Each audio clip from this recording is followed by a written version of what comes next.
नमस्कार बच्चों, मैं अमरनाथ झा आपको आप सभी का कक्षा 7 में समर वेकेशन के बाद स्वागत करता हूं। ये वर्कशीट गणित का है, दिनांक 5 जुलाई 2021 के लिए। इसमें थोड़ी सी पुनरावृत्ति है, संख्याओं के बारे में जानकारी है। तो आप जिन्होंने मेरा चैनल सब्सक्राइब किया है वो उनको ये कक्षा 10 तक आने वाली सभी संख्याओं का एक मेरा वीडियो है, उसमें इससे संबंधित आप जानकारी और प्राप्त कर सकते हैं। यहाँ पे देखिए प्राकृतिक संख्या दिया हुआ है। सबसे पहले वर्कशीट की तरफ चलते हैं। प्राकृतिक संख्या क्या होती है? गिनती की संख्या। प्रकृति से देख करके हम लेते हैं, तो प्रकृति से देख करके लेते हैं 1 2 3 4 5 6 7 8 9 10 अनगिनत तक जाता है, इसका कभी खत्म नहीं होता। लेकिन इसमें एक और सदस्य आ जाता है तो ये हो जाता है पूर्ण संख्या, जीरो आ जाता है सिर्फ। तो और पूर्णांक क्या होता है? पूर्णांक में ये सब तो होता ही है, प्राकृतिक भी होता है और जीरो भी होता है, और इसमें इसका ऋणात्मक भी होता है, -1 2 3 4, -1 -2 -3। तो इस तरह से ये भी अनंत तक जाता है। तो प्राकृतिक संख्या, जीरो सहित प्राकृतिक संख्या और प्राकृतिक संख्या के ऋणात्मक भी इसमें आते हैं। तो आइए अब सवाल देखते हैं क्या कहता है, सही गलत क्या है। क्या जीरो सबसे छोटी प्राकृतिक संख्या है? जीरो प्राकृतिक संख्या तो है ही नहीं, ये गलत। -7 एक पूर्णांक नहीं है, तो -7 तो इसमें आएगा, तो ये पूर्णांक तो है। -7 एक पूर्णांक है, तो ये भी गलत है। आइए सम विषम भाज्य और अभाज्य के बारे में जाने। सम क्या होता है? जो दो से विभाजित होता है। तो पहले पहले हम सम विषम पे लगा लेते हैं, देखते हैं कौन सा सम है। एक एक जो होगा दो से नहीं कट रहा है तो ये विषम है। दो सम है, तीन विषम है और चार सम है, पांच विषम है। मतलब दो से जोड़ा और बेजोड़ा तो ये सम है, ये विषम है, ये सम है, ये विषम है, ये सम है, ये विषम है, ये सम है, ये विषम है, ये सम है, ये विषम है। इस तरह से बनेगा। अब भाज्य और अभाज्य संख्या। भाज्य संख्या उसको कहते हैं जो अपने पहाड़े में आता है और एक के पहाड़े में आता है।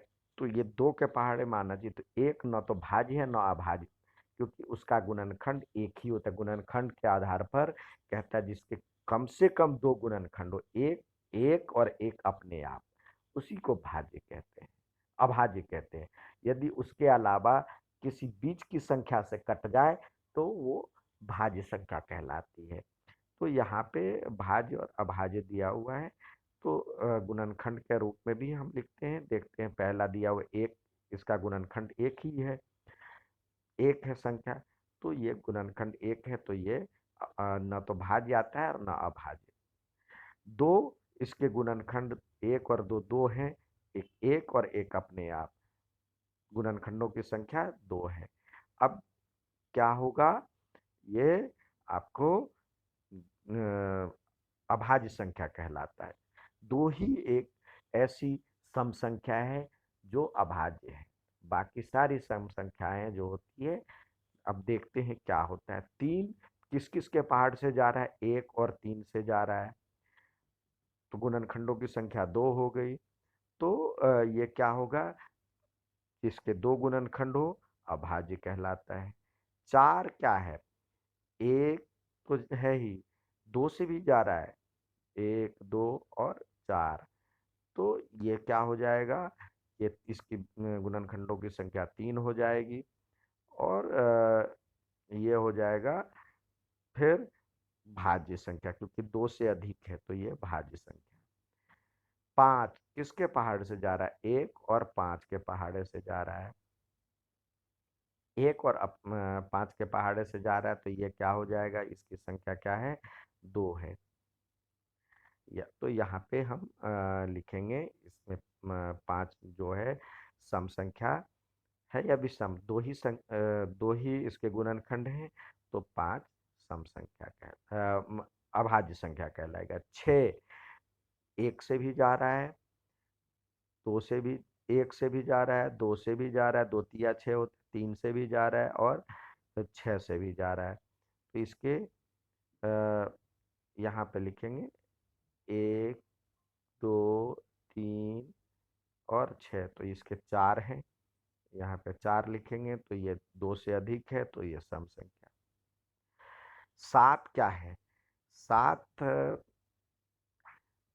7 जो है 1 और अपने आप से जा रहा है, 1 और 7 से जा रहा है, तो इसके 2 ही हैं, तो ये इसमें अभाज्य संख्या होगा। 8 क्या है? किस किस से जा रहा है? 8 जा रहा है, 1 से भी जा रहा है, 2 से भी जा रहा है, 3 के टेबल में नहीं आ रहा है, 4 से भी जा रहा है, 5 से नहीं जा रहा है, 6 से नहीं जा रहा है, 8 से जा रहा है, तो इसके 1 2 3 4 4 है ये। तो 2 से अधिक है तो इसमें आएगा। 9 1 3 9 है, तो ये 3 है, तो 3 क्या है? भाज्य 9 भाज्य संख्या। 10 क्या है? इस किस किस से जा रहा है? 1 से जा रहा है, 2 से जा रहा है, 2 पंचे 10, 5 से जा रहा है और 10 से जा रहा है, तो ये 4 है इसमें, तो ये 2 से अधिक है, तो इसमें सॉरी, यहाँ पे लगेगा 11। 11 क्या है? 11 किस किस से जा रहा है? 1 और 11 से जा रहा है, तो ये 2 ही है, तो इसमें अभाज्य संख्या कहलाएगी। 12 किस किस से जा रहा है? 1 से जा रहा है, 2 से जा रहा है, 3 से जा रहा है, 4 से जा रहा है, फिर 6 से जा रहा है, फिर 12 से जा रहा है, तो 1 2 3 4 5 6 इसके संख्या हो। 2 से अधिक है, तो इसमें ये लगेगा। 13 1 और 13 से जा रहा है, 1 और 13 से जा रहा है, इसके 2 ही हैं, तो यहाँ पे अभाज्य संख्या होगा। 14 किससे जा रहा है? 1 से जा रहा है, 14 1 से जा रहा है, 2 से जा रहा है, 7 दूनी 14 होता है, 7 से जा रहा है और 14 से जा रहा है, तो इसके 4 हैं,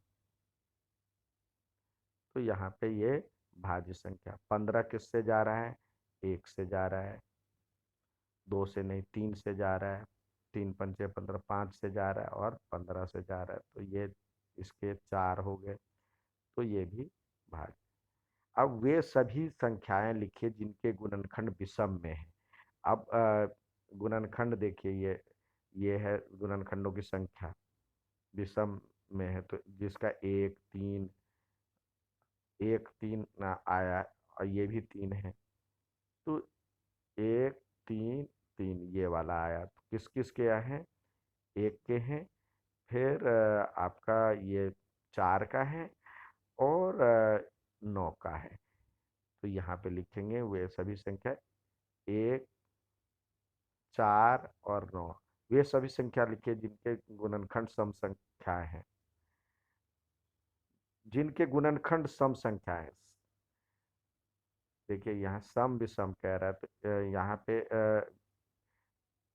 गुणनखंड सम संख्याएं कह रहा है, तो एक ये है, वैसे इसमें से होना चाहिए था, तो ए इसका गुणनखंड 1 3, ये 3 3 संख्या है, तो ये सम संख्या, ये भी 5 है, तो ये सम में आएगा। बाकी सारे जो है विषम मतलब सम में है।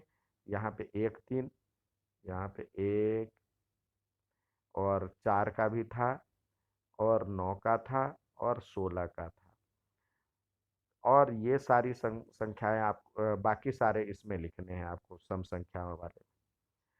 देखिए जिस जिसका है, ये क्या है? पूर्ण वर्ग संख्या है। 10 और 12 के सार गुणनखंड लिखिए। 10 और 12 के सार गुणनखंड 10 और 12 के टेबल में आते हैं, जो कॉमन है वो लिखते हैं। 10 और 12, तो यहाँ पे देखते हैं 10 और 12 कहाँ कहाँ है। ये वाली लाइन है 10 और 12, इसमें कॉमन क्या क्या है? 1 है, 2 है और एक और दो है, और कोई नहीं है, तो एक और दो, ये है इसके सार गुणनखंड जो दोनों में है। अब अगला है छायांकित भाग का सुमेलित कीजिए। 1/2 किस में है? 1/2 ये है, 1/2। 1/3 किस में है? 1/3 तीन भागों में बटा हुआ, ये है 1/3। 1/4 किस में है? ये है 1/4। 1/5 किस में है? ये है 1/5। 2/2 कौन सा है? ये है 2/2। अब ये बहुत मज़ेदार है। देखिए, इसको थोड़ा सा और बड़ा कर लेते हैं, जिससे आसानी से इसमें संख्या भरा जा सके। तो देखिए, इसमें दिया हुआ 17 में क्या जोड़ा जाए तो 20 हो जाए, तो 3 जोड़ा जाए 20 हो जाएगा। 4 में क्या जोड़ा जाए कि 20 हो जाए? 16 जोड़ा जाए तो 20 हो जाएगा। 20 में क्या किस में 5 घटाया जाए तो 20 हो जाए? तो 20 में 25 में 5 घटाया जाए तो 20 हो जाएगा। 29 में क्या घटाया जाए कि 20 हो जाएगा? 9। क्या जोड़ा जाए? जिस किस में 0 जोड़ा जाए तो 20 हो जाए? तो 20 में 0 जोड़ा जाए तो 20 हो जाए। 1 में 19। 33 में क्या घटाया जाए 20 हो जाए? तो 33 में 13 घटाया जाए 20 हो जाए। 20 में क्या घटाया जाए? तो 0 घटाया जाए। तो इस तरह से बनता है। ठीक है बच्चों, उम्मीद है अच्छा लगा होगा। अच्छा लगे तो लाइक और सब्सक्राइब जरूर कीजिएगा। धन्यवाद।